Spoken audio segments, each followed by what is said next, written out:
São muitos assuntos de interesse do governo federal dentro do Congresso, que precisam avançar. O que você avalia, Clarissa, que é tipo assim, olha, este assunto tem que tirar do papel, o governo está lutando mais, porque são vários, mas os vários talvez não consigam, né? A fila para o governo é grande, né, Elisa? Tem muita coisa que o presidente Lula, o governo do presidente Lula encaminhou para o Congresso Nacional no decorrer dos últimos meses, na esperança de criar aquele mega pacotão para as eleições deste ano. Um pacotão com muitas bondades ali no meio. Claro que tem outros assuntos que estão sendo trazidos também pela oposição, o jogo político está correndo dos dois lados.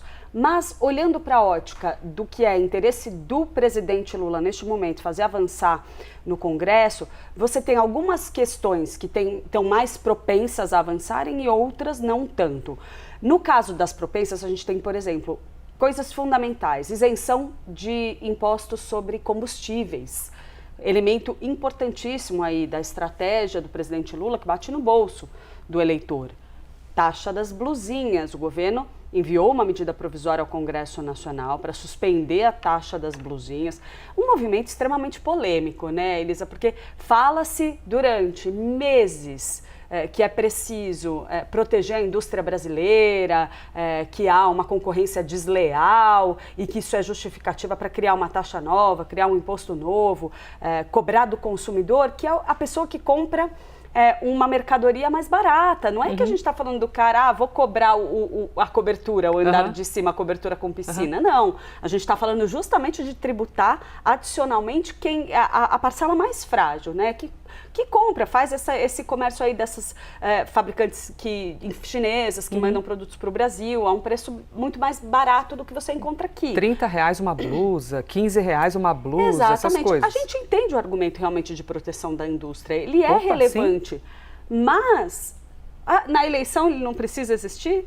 É aí que tá, né? Agora, virou o disco, né? Mandou a MP, tá lá, se não votar, vai cair, a cobrança vai voltar, o que não é bom para a dinâmica do presidente Lula ali com o eleitor dessas camadas que se beneficiam desse tipo de comércio.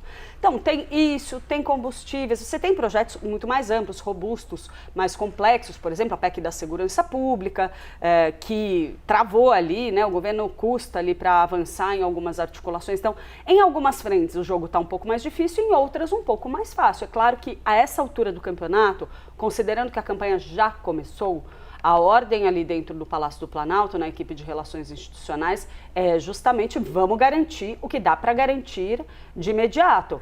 Mas não é à toa que a gente está vendo esse monte de foto na imprensa, Lula, Hugo Mota, Davi Alcolumbre, olha, agora vai todo mundo ser amigo de novo, o governo vai criar as condições para isso, o presidente vai criar as condições para essa amizade toda, apoio de Hugo Mota ao presidente Lula, declarado ali por conta, claro, de interesses que tem a ver com a eleição regional também.